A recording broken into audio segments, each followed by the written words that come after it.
Welcome to Connect Church Online. My name is Dwayne and I'm the lead pastor here at Connect Church, and we're glad to have you with us. Today we're starting a brand new series called Doubting God. It's easy to think of doubt as a sign of weak faith, but it's not. God isn't afraid of our doubts, so we don't have to be either. In our new series, Doubting God, we're creating a space for the questions we've been afraid to ask. Together, let's discover how doubt can actually build our faith. In just a moment, our band has a song for you. We'll be together for between 10 and 15 minutes. Before we get started, though, let me take a moment to tell you how you can connect with us here at Connect Church and keep up with the events here in Waco. I'd also like to let you know how you can give and support what we're doing if you're interested. Get your cell phone and text the words Connect Church to 94,000. That's the words Connect Church to 94,000. This will provide you with a link to both connect with us and to give if you'd like, or you can go to our website, connectwaco.com. If you'd like, you can connect with us by mail. Our mailing address is Connect Church, P.O. Box 4317, Waco, Texas 76715. Thank you so much for watching, connecting with us, and supporting what we're doing here at Connect Church in Waco. I hope you enjoy this week's online celebration.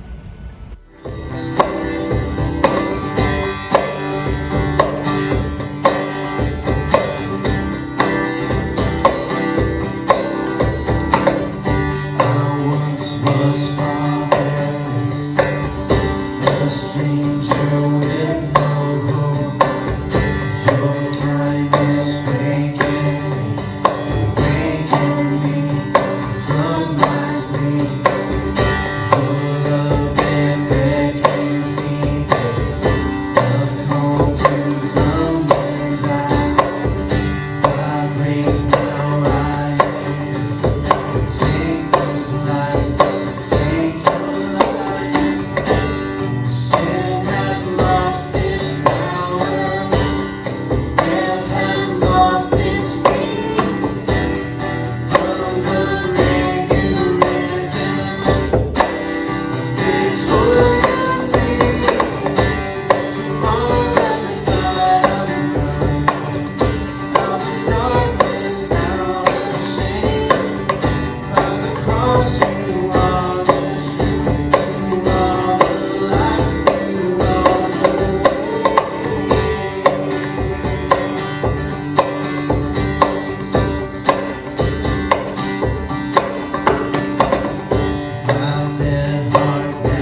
We're starting a brand new series today, and I'd like to start by asking you a question.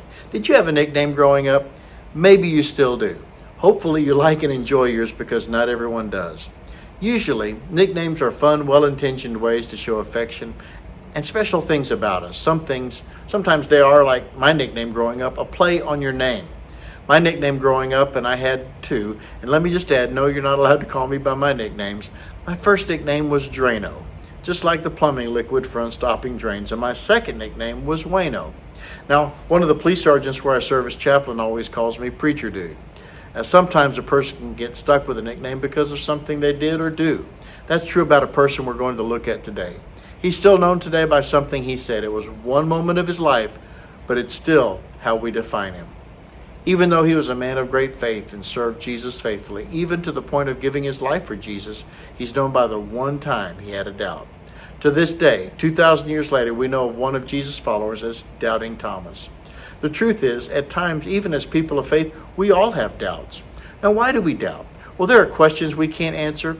We face or see situations that seem unfair. You have a hurt come into your life that we can't resolve.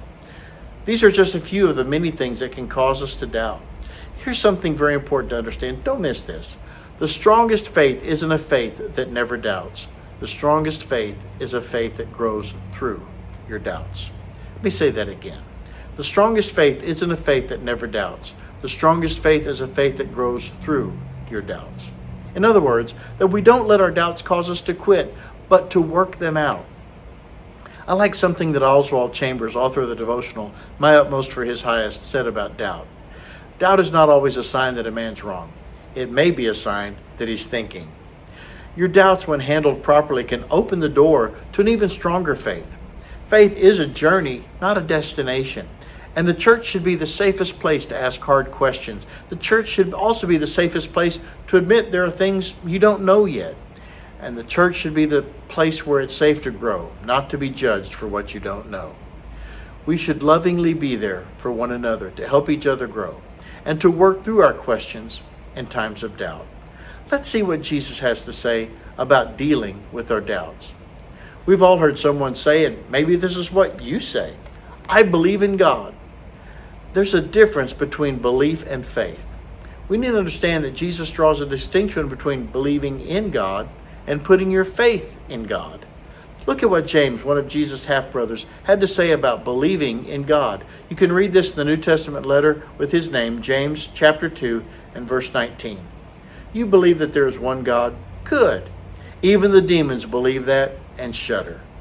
Now, see, you can read through the 4 New Testament accounts of Jesus' life and ministry, Matthew, Mark, Luke, and John, of the encounters Jesus had with people possessed with demons. The demons knew who Jesus was. The demons believed Jesus was the Son of God. They knew he existed. They knew he was the Messiah. It is possible to believe the right things, but not have faith. We're not made right with God because we believe in God. Even the devil believes in God. Faith is putting what we believe into practice. That doesn't mean we won't have doubts. It means moving past our doubts and trusting God. It means following Jesus even when things don't make sense. It means following Jesus even when we're confused and hurting. And it means following Jesus even when we don't understand what he's doing.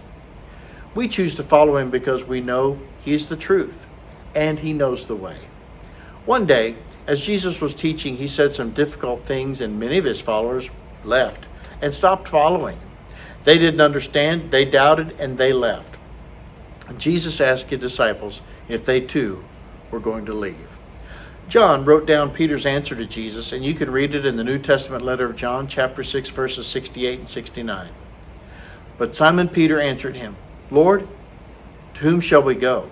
You have the words of eternal life. Also we have come to believe and know that you are the Christ, the Son of the living God. As I said a few minutes ago, faith is putting what we believe into practice. It doesn't mean we won't have doubts and things we don't understand. It means moving past our doubts and continuing to follow Jesus. Look at what the Apostle Paul wrote to the followers of Jesus in the city of Ephesus. It's recorded for us in the New Testament letter of Ephesians chapter 2 and verse 8.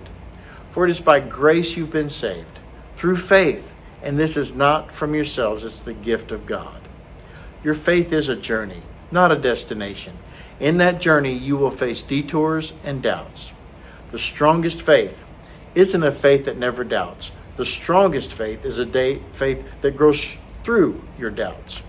After Jesus rose from the dead, John writes about the conversation between the disciples after Jesus appears to them to show he's alive. You can read about this in the New Testament letter of John chapter 20, verses 24 and 25. He wrote, "One of the 12 disciples, Thomas, nicknamed the twin, was not with the others when Jesus came. They told him, 'We've seen the Lord.'